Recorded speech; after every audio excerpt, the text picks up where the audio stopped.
el tema que estamos viendo, ¿cierto? El tema que estamos viendo que es la salvación y que es también perdón divino, exactamente. Entonces, eh, bueno, vemos acá en esta parte cómo habla acerca del nuevo pacto.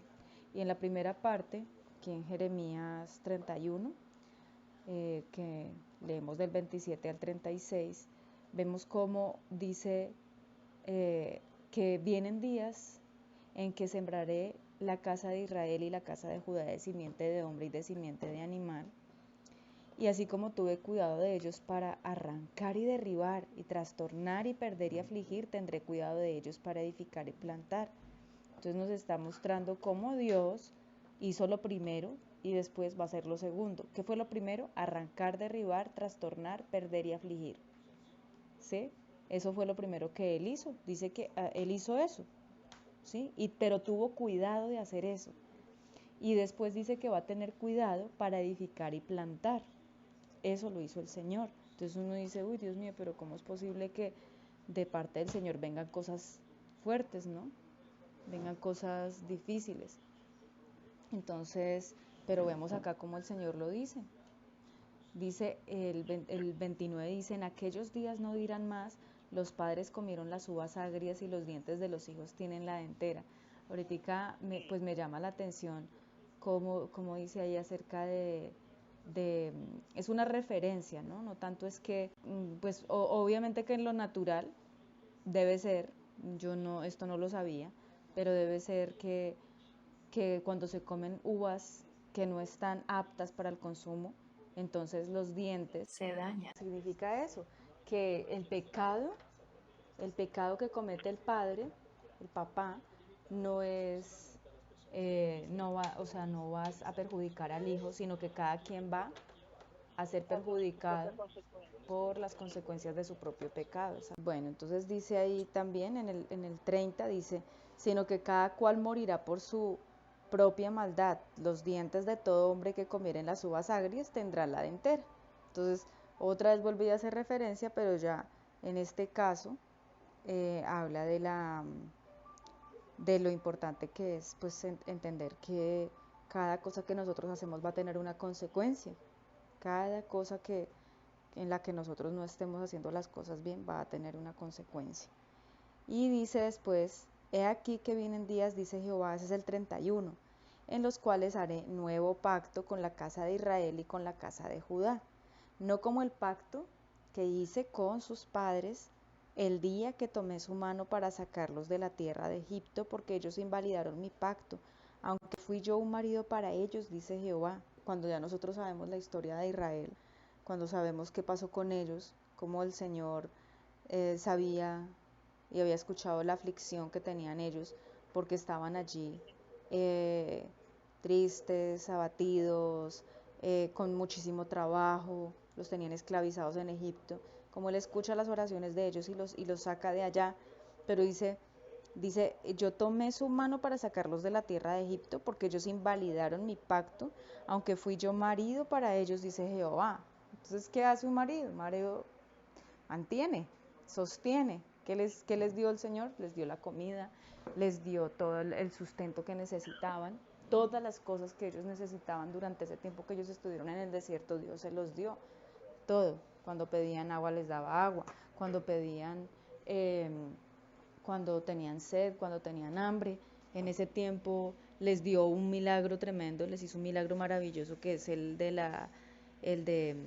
maná, ¿sí? Durante todo ese tiempo les da el maná, entonces es tremendo ver cómo pues el Señor había sido un marido para ellos. De hecho, cuando nosotros entramos en el Evangelio, la experiencia que nosotras tenemos tal vez como mujeres es como de esa necesidad de reivindicar como la labor del varón en nuestras vidas, porque tal vez hemos tenido o tuvimos padres que fueron malos o que no estuvieron presentes. ¿Qué pasa con nosotros? Tal vez en nuestra juventud o en nuestro tiempo estamos buscando cómo suplir esa necesidad. Por eso es que muchas veces ocurren tantos problemas en esa parte sentimental, en la parte emocional en nuestras vidas y por ahí sigue uno como perdiendo mucho dignidad, ¿no?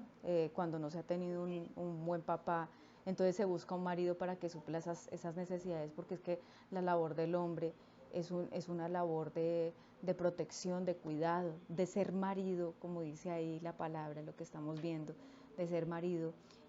Pero cuando nosotros hemos tenido una falencia de papá y se busca y se encuentra equivocadamente, se toman decisiones equivocadas en esa parte, entonces vemos cómo pues el Señor entra a suplir esa parte cuando nosotros entramos en el Señor y de pronto o somos solteras o divorciadas o cualquier cosa, entonces muchas veces el Señor nos hace entender que cuando estamos jovencitas que nuestro papá va a ser Él, pero cuando ya de pronto hemos pasado por situaciones difíciles en la parte sentimental, Él dice que Él es nuestro esposo, que Él es el que nos va a suplir, que Él es el que nos va a fortalecer, que Él es el que nos va a dar todas las cosas que necesitamos. Entonces el Señor es papá también para nosotros y es esposo. Entonces, pero dice ahí el versículo 33, pero este es el pacto que haré con la casa de Israel después de aquellos días, dice Jehová, daré mi ley en su mente y la escribiré en su corazón y yo seré a ellos por Dios y ellos me serán por pueblo. Qué lindo, ¿no? Entonces ya no vamos a tener la necesidad de lo que se daba en el Antiguo Testamento y es que las leyes las leían y esa palabra no entraba, sino que quedaba como en la parte de afuera, ¿sí? Dice también, hay otra parte en la palabra donde dice que este pueblo de labios me honra, pero su corazón está lejos de mí.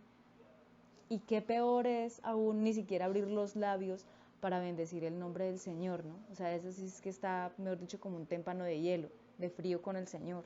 ¿Mm? Y dice la palabra del Señor que es mejor que seamos fríos o calientes, porque si somos tibios, Él nos va a vomitar de su boca. Pero el ser frío significa estar en la muerte. Entonces es mejor estar como calientes, o sea, estar en ese fuego con el Señor, en ese amor con Dios. Y esas son las opciones. Eh, entonces mira cómo dice acá de lindo, daré mi ley en su mente y la escribiré en su corazón y yo seré a ellos por Dios y ellos me serán por pueblo. Entonces viene una relación como la que Dios quiere que nosotros tengamos con Él, ¿sí? En donde su ley va a ser metida en nuestra mente y escrita en nuestro corazón, que es el nuevo nacimiento. Nosotros vemos por allá en Primera de Juan, como dice, ¿quién es el que es nacido de nuevo? ¿Mm? ¿Cómo es la persona que es nacida de nuevo? Dice que no aborrece a su hermano, dice que el que es nacido de nuevo no tiene anhelo de pecar. Esa es la persona que es nacida de nuevo. Ahí vemos las características en Primera de Juan, si uno quiere saber si es nacido de nuevo o no. Igual, para el nuevo nacimiento hay un momento sobrenatural que pasa y que también tiene que ver con ese bautismo en Espíritu Santo y fuego, porque en ese bautismo hay una transformación de nuestro interior y ya no tenemos una naturaleza de pecado, sino una naturaleza celestial, una naturaleza en donde no queremos pecar, no queremos hacer lo malo, no queremos escuchar ni ver lo malo, no como una cosa religiosa, sino como una cosa de verdad que sabemos que con eso vamos a ofender al Señor y que no queremos nosotros que Él sea contristado el Espíritu Santo ni nada de eso. Entonces muy linda esta parte. Y el versículo 34, que es el que nos aparece, dice, nos aparece en la referencia, exacto. Entonces dice el 34, dice, y no enseñará más ninguno a su prójimo, ni ninguno a su hermano, diciendo, conoce a Jehová, porque todos me conocerán desde el más pequeño de ellos hasta el más grande, dice Jehová, porque perdonaré la maldad de ellos y no me acordaré más de su pecado.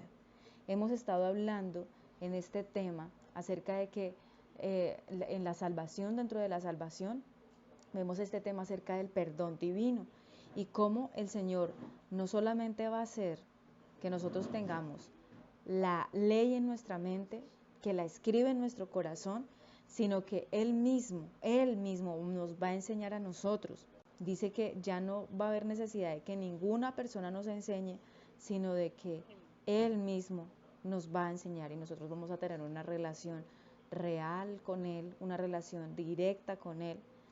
Y dice, conoce a Jehová, porque todos me conocerán, desde el más pequeño de ellos hasta el más grande, dice Jehová. O sea, Él se va a revelar, porque vemos en varias partes en la palabra donde dice que no es del que corre ni del que quiere, sino del que Dios tiene misericordia.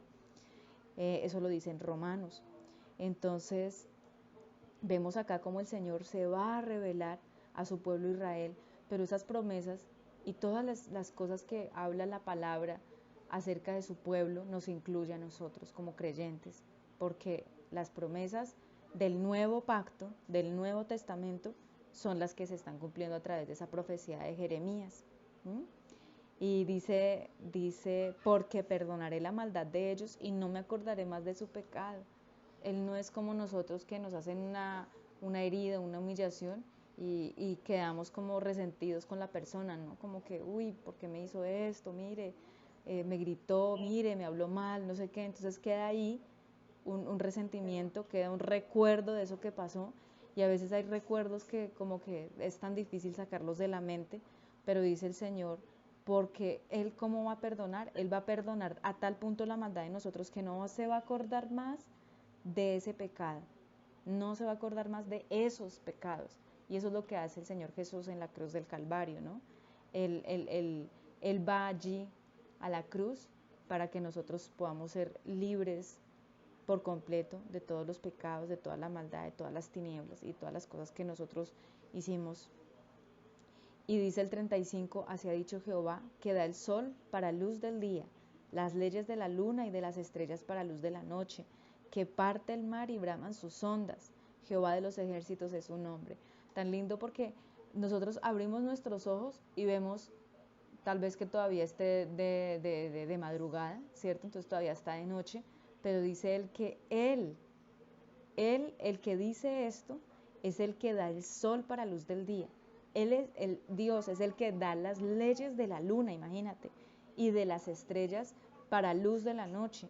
O sea, Dios en su sabiduría mantiene este sistema, este mundo, el sol, la luna, las estrellas, la tierra, todo lo mantiene Él. Él ha dictado las leyes de cómo deben funcionar todas las cosas para que nosotros estemos, para que nosotros podamos hacer lo que hacemos todos los días, ¿sí? Y qué bueno es ver esto y alabar al Señor por esas cosas tan preciosas, ¿no?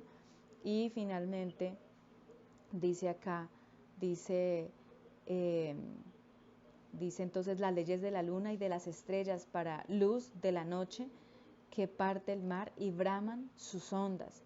Jehová de los ejércitos es su nombre. Y finalmente dice el versículo 36, si faltaren estas leyes delante de mí, dice Jehová, también la descendencia de Israel faltará para no ser nación delante de mí eternamente.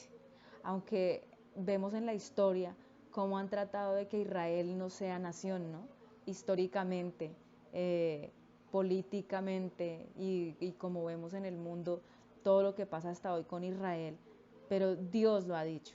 Dios dice que si faltaren esas leyes de los cielos, de la luna, de las estrellas, del sol, dice que entonces en ese caso, o sea, si Dios deja de ser Dios, mejor dicho, entonces ahí la descendencia de Israel le faltaría para no ser nación delante de él eternamente. Su pueblo, el pueblo de Israel, y a nosotros nos han incluido ahí por pura misericordia de él, porque vemos toda la historia de la Biblia, como el Señor es tan maravilloso, tan misericordioso y tan bueno con nosotros, que Él mismo ha tomado nuestras vidas para que nosotros podamos estar con Él. Entonces, bueno, gloria al Señor. Esa es la palabra de hoy.